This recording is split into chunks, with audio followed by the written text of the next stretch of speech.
얼어붙었던 우리 마음이 따뜻한 봄 날씨처럼 녹여지는 은혜가 예배 가운데 있길 원합니다. 우리에게로 완전히 집중되었던 모든 시선을 주님께 드리시길 소망합니다. 다 함께 사도신경으로 우리의 신앙을 고백하겠습니다.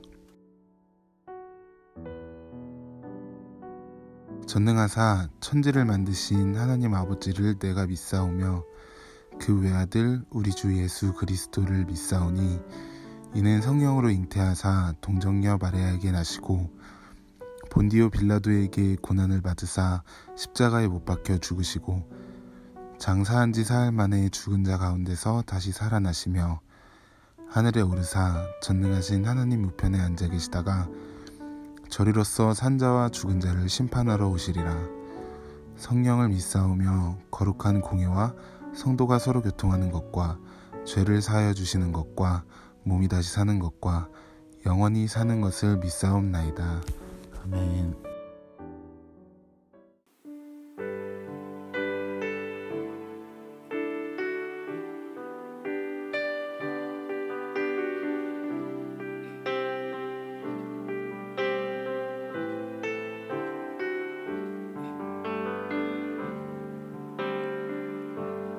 마음속에 어려움이 있을 때 마음속에 어려움이 있을 때 마음속에 어려움이 있을 때 주님 내게 먼저 오사 내 마음을 만지고 주님 앞에 나올 수 없을 때 주님 앞에 나올 수 없을 때 주님 앞에 나올 수 없을 때 주님 날 먼저 안으시네. 그럼에도 불구하고 날 사랑하시는 내 하나님의 사랑은 나의 모든 걸 덮고 그럼에도 불구하고 날 안아주시는 내 하나님을 부를 때 아버지라 부르죠. 그럼에도 불구하고 날 사랑하시는 내 하나님의 사랑은 나의 모든 걸 덮고 그럼에도 불구하고 날 안아주시는 내 하나님을 부를 때 아버지라 부르죠.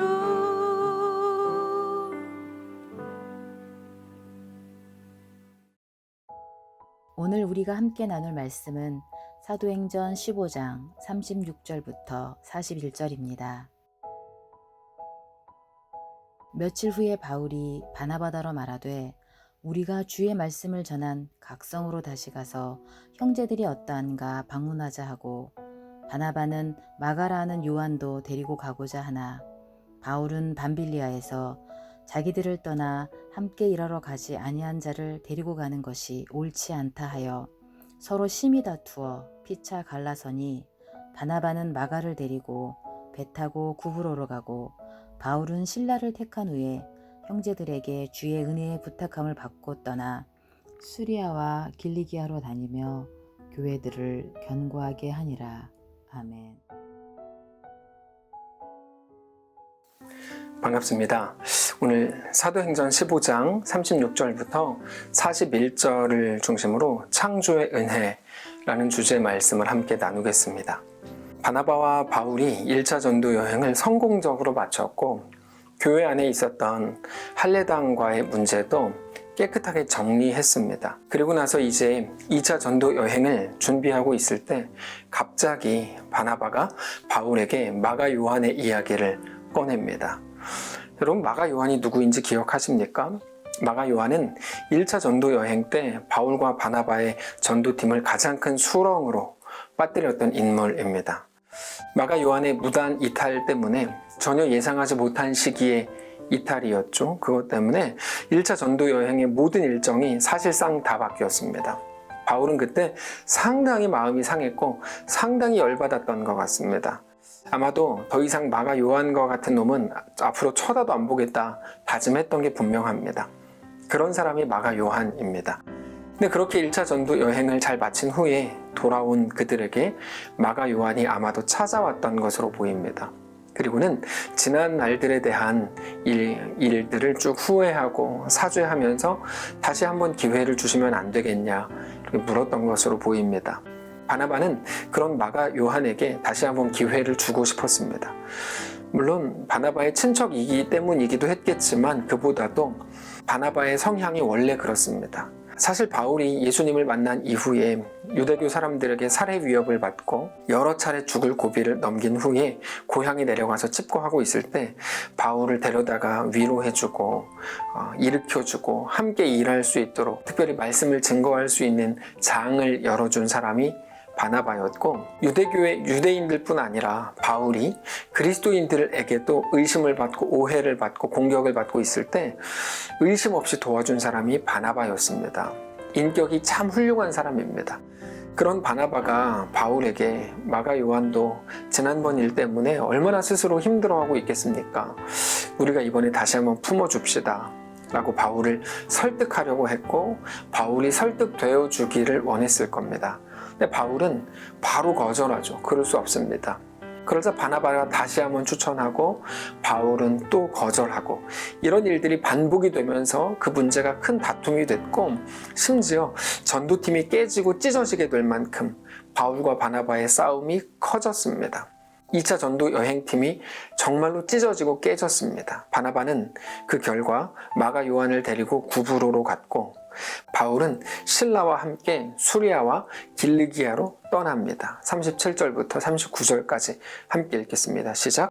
바나바는 마가라 하는 요한도 데리고 가고자 하나 바울은 밤빌리아에서 자기들을 떠나 함께 일하러 가지 아니한 자를 데리고 가는 것이 옳지 않다 하여 서로 심히 다투어 피차 갈라서니 바나바는 마가를 데리고 배 타고 구브로로 갔다.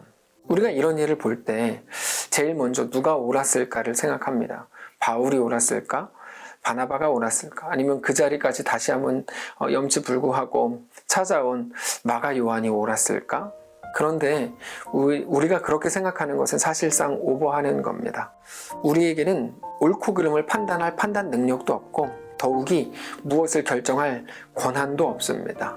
무엇이 옳다, 틀리다 라고 말해줄 권한도 없습니다. 다만 우리는 여기서 한 가지 질문을 할 수가 있죠. 솔직히 마가 요한을 전도팀에 포함시키거나 포함시키지 않는 것은 2차 전도 여행의 본질이 아닙니다. 가장 중요한 문제일 수 없습니다. 그러니까 이런 질문이 나오죠. 가장 중요한 문제도 아닌 것 때문에 대사도인 바울과 바나바가 다투는 것이 이게 이해가 안 된다. 결국 찢어지지 않았냐? 첫 번째 질문이고, 두 번째 질문은 하나님은 그들의 문제에 왜 더 적극적으로 나서서 그들을 중재하시지 않았는가라고 하는 질문입니다. 우리는 옳은 일을 하고 멋지고 거룩한 일을 하면 모두가 한 마음 한 뜻으로 하나가 되어 간다고 생각합니다. 동시에 하나님에 대한 기대도 있습니다. 하나님이 그 가운데 계셔서 조화롭게 모든 일들을 평화롭게 완성하실 거라고 우리는 기대합니다. 오늘 본문에서는 그 두 가지 기대가 다 벗어났습니다. 그들은 하나가 되지도 못했고 결국 찢어졌고, 하나님도 그 속에서 어떤 역할도 감당하시지 않은 것처럼 보입니다. 싸운 것까지는 그렇게 이해한다고 치더라도 심하게 다투고 집에 가서 잘 때 하나님이 꿈에 나타나셔서 야 바울 너 성질 좀 죽이라 그랬지, 바나바에게 야 너 그런 사람인지 몰랐어? 네가 품어주면 되잖아 라고 얘기하실 수 있지 않았을까 하는 거죠. 왜 AS 안 해주시냐는 겁니다. 근데 그게 그렇게 당황스럽거나 깜짝 놀랄 일은 아닌 게, 솔직하게 생각해보면 우리 삶의 신앙 현실로도 늘 직면하는 문제라는 것입니다. 하나님은 하나님의 아들을 십자가에 내주시는 방식으로 우리를 구원하셨고, 그래서 하나님은 우리를 포기하실 마음이 전혀 없다고 말씀을 하십니다. 근데 그렇게 우리가 하나님의 완전하심으로 구원을 얻었다는 것을 감안할 때 여전히 부족하고 어리석고 심지어 한심하기 짝이 없는 우리 현재의 모습을 보고 있노라면 답답하기 그지없습니다. 내가 구원받은 게 맞나? 구원받은 사람이 뭐 이래? 라는 의구심까지 듭니다.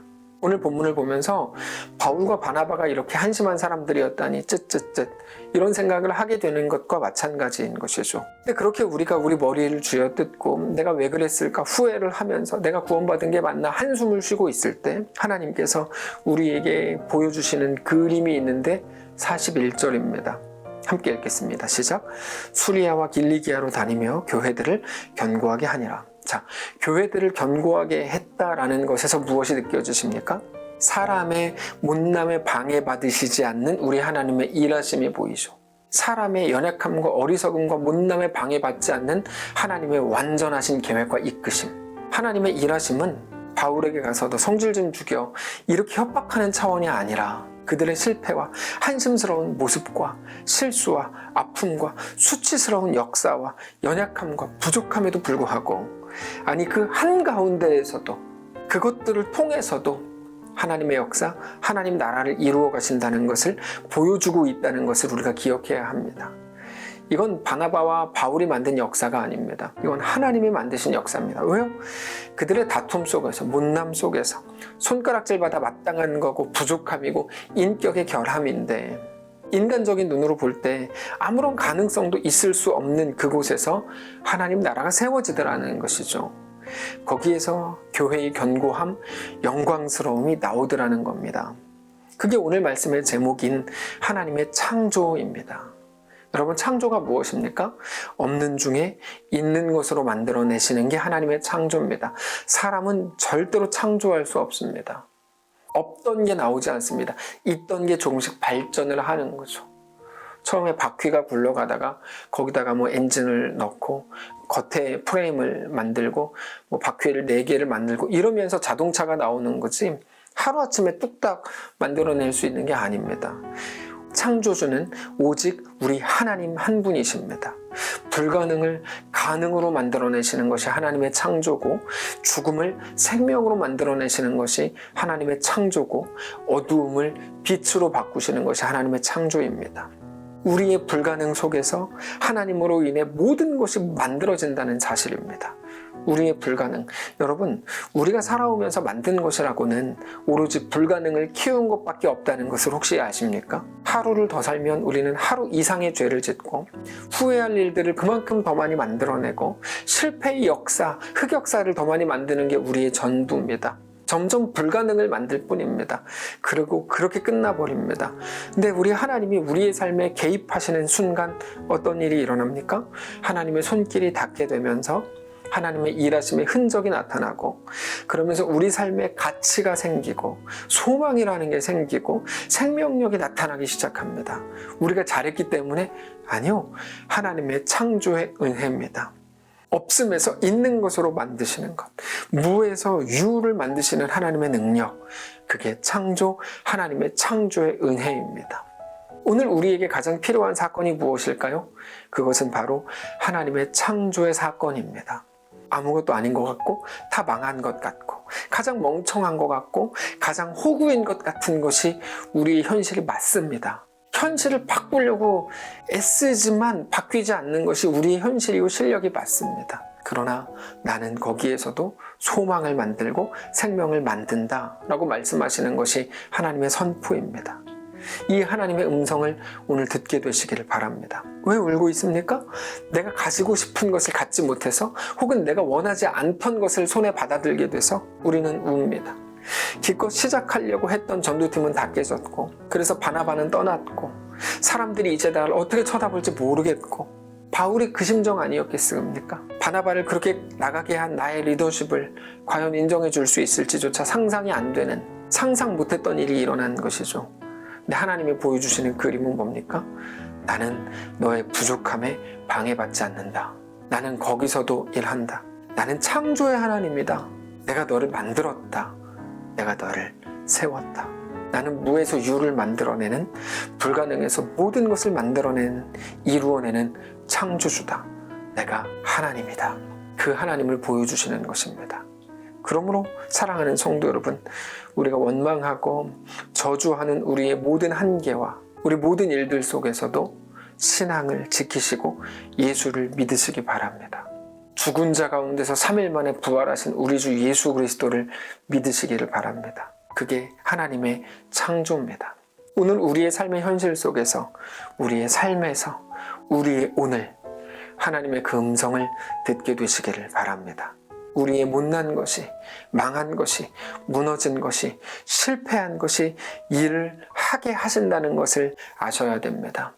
그 죽음이 부활로 이끌고 우리에게 생명을 주시는 것입니다. 그게 예수의 길이고 우리도 오늘 하나님께 나아갈 유일한 길이고 하나님의 창조의 은혜입니다. 오늘을 그 믿음으로 살아내시는, 그렇게 예수의 길을 가는, 그렇게 예수를 믿는 하나님의 백성들이시기를 주님 이름으로 축복합니다. 한번 기도하겠습니다. 살아계신 하나님, 다 무너진 것 같고 소망 없는 것 같은 우리의 삶에 하나님의 완전하심과 하나님의 새롭게 하심과 소망을 주심과 생명을 주시는 그 놀라운 역사로 충만하기를 원합니다. 우리는 알지 못해서 계획조차 세울 수 없습니다. 그러나 완전하신 하나님, 심지어 사람의 연약함과 어리석음에까지 방해받지 않는 하나님, 우리가 주님을 기억하고 주님을 기대합니다. 하나님, 우리 가운데 오셔서 역사하시고 우리의 가정과 우리 인생과 우꾸막의 모든 역사와 우리 사랑하는 교회의 모든 역사를 주관해 주옵소서. 우리 연약함에 굴복당하지 않는 하나님을 찬양합니다. 오늘 우리가 어떤 연약함 속에서도 전능하신 하나님을 바라보게 하시고 주를 기대하게 하옵소서. 우리에게 남겨진 또 3일의 시간 동안에 하나님을 경배하고 주님을 찬양하며 예수로 인한 소망 가운데 거하는 귀한 우리의 삶이 되게 하옵소서. 감사드리며 살아계신 예수님의 이름으로 기도합니다. 아멘. 사랑하는 성도 여러분, 오늘 하루 하나님이 우리에게 허락하셨습니다. 오늘 또 절망 가운데, 연약함 가운데, 어둠 가운데 빛이 되시고 생명이 되시고 소망을 주시는 하나님으로 인해 힘과 능력으로 오늘 승리하는 성도들이시기를 축복합니다.